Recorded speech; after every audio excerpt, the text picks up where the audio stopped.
Bang! Military have heard it time and again, whether you're Air Force, Navy, Army, Marines, Coast Guard, National Guard, past, present, future. We've all heard that sound before. That sound inspires adrenaline, which in turn inspires action. The action we need to take is to prevent our loss of rights. I'm referring to our Second Amendment, the right to bear arms. These rights have been fought and paid for by our grandfathers' grandfathers, and so on and so forth, through military history and our history as Americans. We have fought for those rights through wars, internal, external. Now this is the Second Amendment made to the Constitution. This is in the Bill of Rights, the first 10 amendments ever made to the Constitution.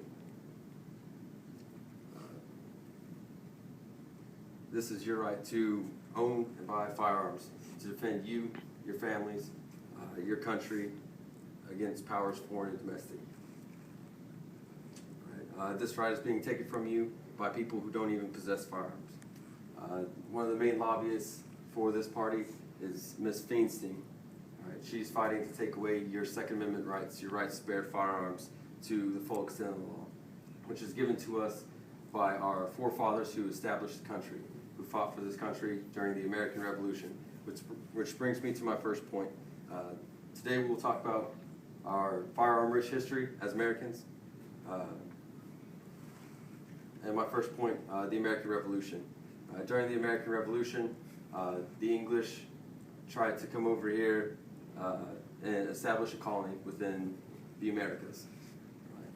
We fought against domestic enemies here, the American Indians who first settled here. We had to fight against them.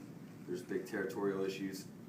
And then once we established our dominance, we had to fight for our rights once again against the English coming to take over, impose taxes, so on and so forth. At that point in time, we were fighting for our independence through the use of firearms.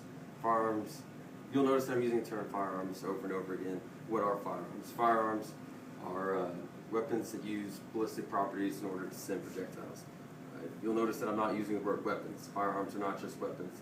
Firearms are used for a multitude of different hobbies, interests, hunting, etc. People who fought during the American Revolution typically used their own personally owned firearms. These are people from all walks of life: rich, poor, wealthy, people of class, people just living in the streets. They were all asked to stand up and fight for the country, fight for their rights, to include the right to bear firearms. Those wars were won with the blood, sweat, and tears of those who came before us to establish this country. Also in World War II, another great conflict most of us are familiar with, America stood up for those who could not defend themselves. During these conflicts, guns weren't winning the wars. Guns are inanimate objects. They don't have feelings and they can't be influenced. These wars were won by Americans with courage and heart. Now we went over to Europe not to win a war and fight others, but we went with an olive branch in one hand and a gun in the other. The Nazis forced us to drop the olive branch. Which brings me to my second point. Now that we have looked at our rich history as Americans with firearms, let's take a look at the benefits of firearms education. People fear what they don't understand. A lot of people don't understand what firearms are, what they're used for. A lot of people just go with whatever the media tells them, that firearms are weapons, they're bad, they're for killing people. But like I said before, firearms have no feelings. They cannot be influenced, and they can't fire without a user. They don't just go off. States control the firearm qualifications and standards. Every state has their own reciprocity with other states, which is to say that once you receive your concealed handgun license, open carry license in one state, they establish with other states whether or not that works, that same certification works in another state. States also control the material that is distributed during these educating opportunities. And I would encourage each and every one of you to go and try one of these. Handling of firearms, the handling of firearms will prevent problems. And what that means is the more we handle firearms, the more familiar we become with them, the more we understand them, the less we will have to fear. And the most important thing is when handling firearms, you don't want to also be handling drugs, alcohol, anything that can influence or impair your mental state. Which brings me to my last point. Now that we have talked about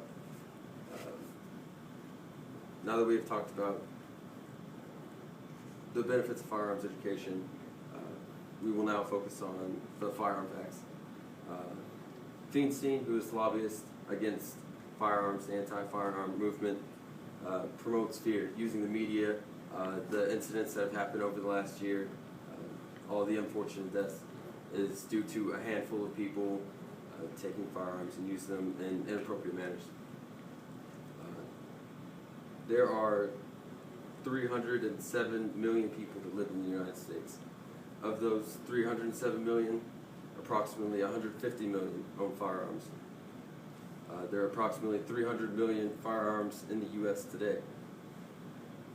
The FBI over the last decade alone, did over 158 million background checks since it was implemented back in 1993, mandated by Congress. Feinstein is suggesting that there isn't background checks being done already by proposing this universal background check, which is not true. Studies showed in the year 2000 alone, firearms were used by civilians 990,000 times to defend themselves or others. Those facts don't sound like things that make firearms dangerous. It sounds like something we should be promoting, the education and further understanding of firearms to protect our loved ones in our country. In conclusion, I talked about firearm history in our nation, the benefits of education about firearms, and facts about firearms. I'll close with a few simple rules. Rules that we all know, being military and having to work with firearms on a regular basis. Treat all weapons as if they're loaded. If you do this, you won't have any accidents. Right? Don't use drugs, alcohol, or anything like that when you're handling firearms. Like, that'll prevent further injury or accidents due to mishandling. All right, and last but not least, keep your emotions out of it. A lot of these incidents that have happened over the last few years with the different shootings and massacres have occurred because people got wrapped up in their emotions and took it too far. They made a permanent solution to a temporary problem. Right. And I'll end with this. One man with a gun can control 100 without a gun. That was said by Vladimir Lenin. Thank you for your time.